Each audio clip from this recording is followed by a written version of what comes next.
নমস্কার আমার প্রিয় মা বোন তথা আরও যারা আমার এই ভিডিওটা দেখরা প্রথমে আমি তারারে সব্রে নমস্কার জ্ঞাপন করি। তো আজকের ভিডিওটা অত্যন্ত গুরুত্বপূর্ণ হইতে চলেছে মা বোনের লাগে। তো ভিডিওটা স্কিপ না করিয়া সম্পূর্ণ ভিডিওটা দেখবা, কারণ এই ভিডিওটা দেখার পরে 100 জনের মধ্যে না হয় 5-10 জনেরও উপকার আইতে পারে। তো বর্তমান সময়টা হইল গিয়া, বর্তমান যুগটা হইল গিয়া মোবাইলের যুগ। সেওর গড় খানি থাকুক না থাকুক, কিন্তু মোবাইলটা হইল গিয়া নিত্য প্রয়োজনীয়।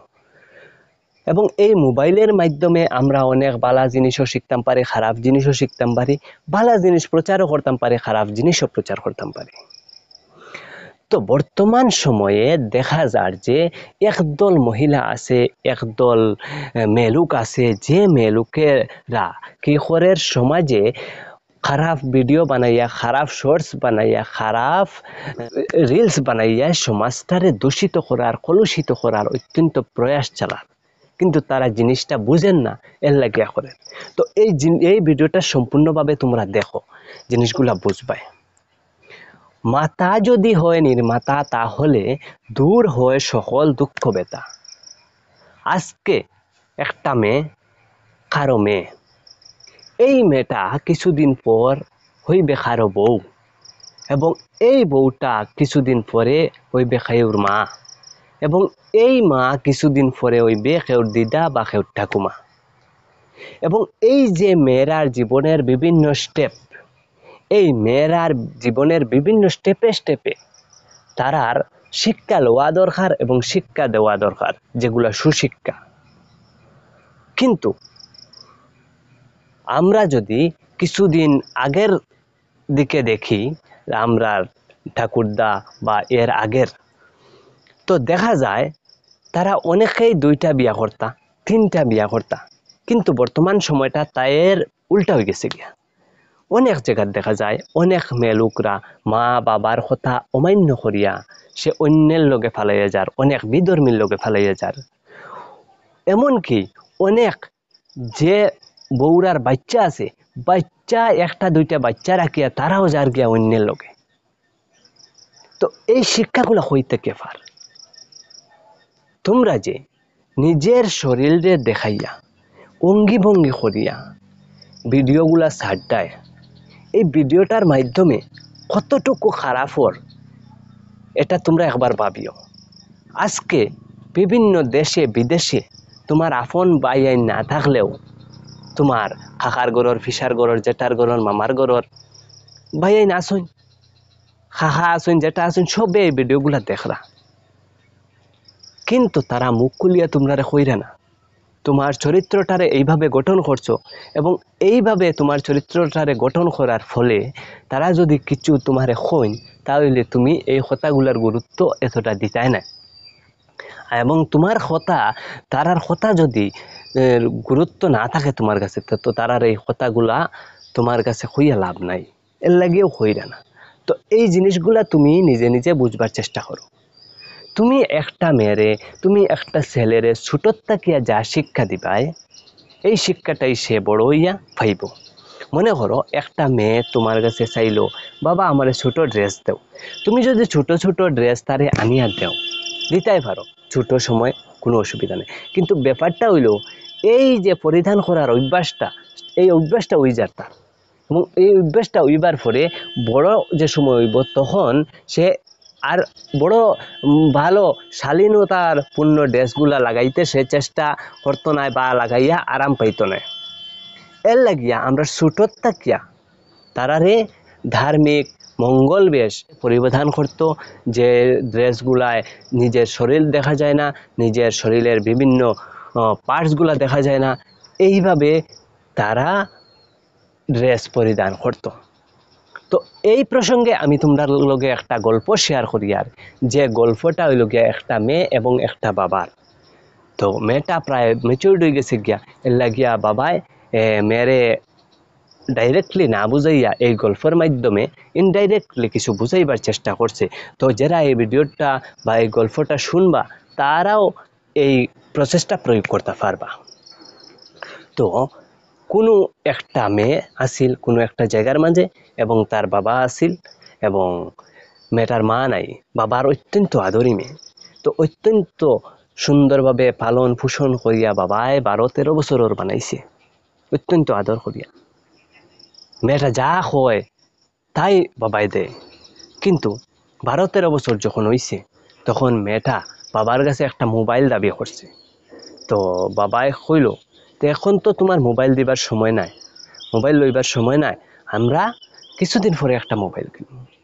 তো মেয়েটা যখন বারবার কর আর ঘরে আর মোবাইলও নাই, তখন কি করলো, বাবা একটা কিনে নিল না, আমার খাজেইতে মোবাইলটা লাগবে আর কোনো সময় দিলাই মোতাইরে।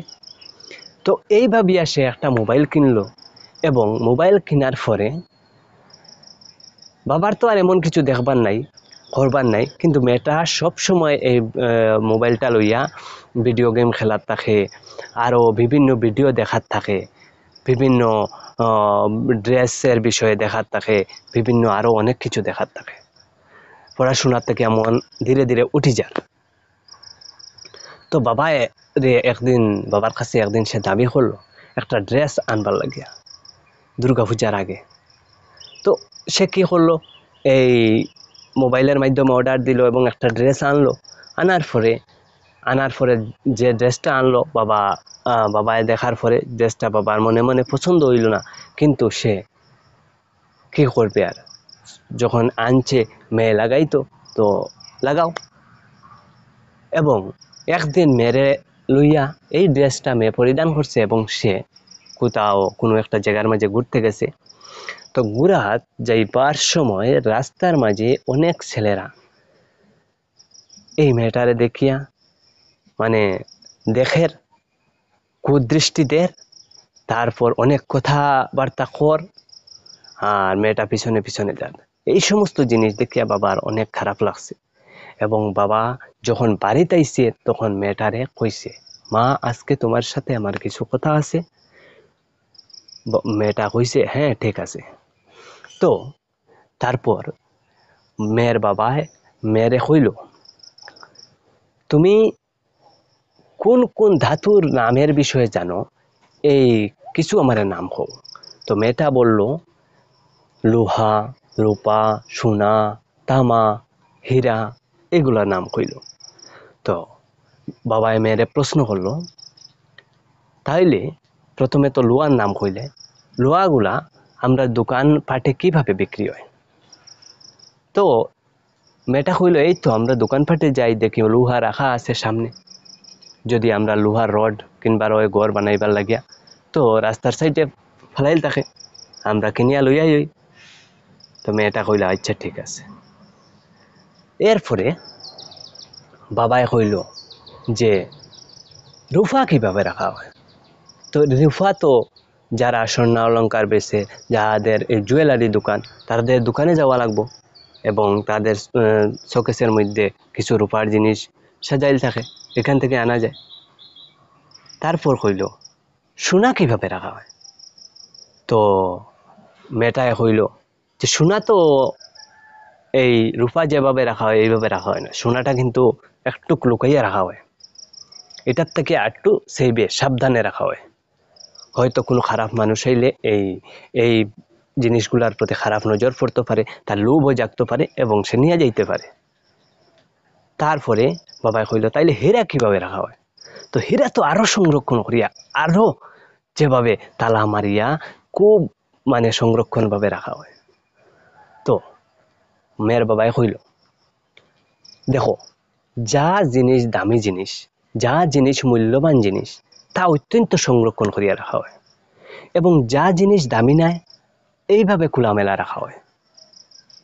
তাইলে আমরার সমাজের মেয়েরা, আমরার সমাজের মারা, আমরার সমাজের বউরা এই সোনা, হীরা, রূপা এগুলো কিতা, এর থেকে আরো কত দামি, এবং তারা যদি তাদের এই শরীরগুলা দেখায়, তাহলে তারা এইভাবে লোহার মতো কম দামি হয়ে গেল গিয়া।